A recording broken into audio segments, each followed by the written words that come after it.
Viral detik-detik pria bongkar minimarket di Medan, tampang pelaku terekam CCTV. Beredar di media sosial sebuah video yang memperlihatkan detik-detik pria bongkar ruko minimarket.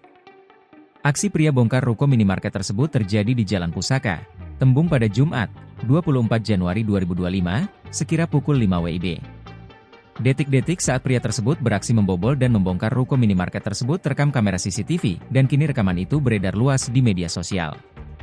Adapun salah satu akun yang membagikan rekaman itu adalah Instagram Tauko Tembung. Dalam keterangan unggahan itu dijelaskan bahwa pria tersebut mencuri rokok dari minimarket yang dibongkarnya. Dalam video berdurasi singkat tersebut, tampak pelaku beraksi dengan mengenakan jaket dan topi. Ia juga menggunakan kain penutup wajah. Terlihat dalam video, pelaku melancarkan aksinya dengan membawa sebuah tas. Ia kemudian mencoba membongkar ruko minimarket tersebut. Setelah berhasil membobol pintu minimarket, pelaku masuk ke dalam dan mengambil puluhan rokok. Rokok-rokok yang dicurinya itu kemudian dimasukkan ke dalam sebuah kantong plastik yang berukuran cukup besar.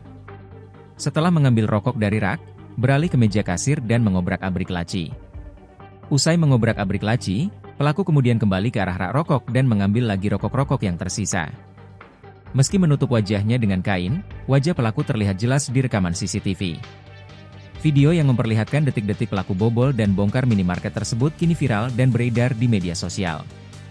Kini video itu menuai ragam komentar dari warganet dan berharap pelaku segera diamankan oleh pihak berwajib.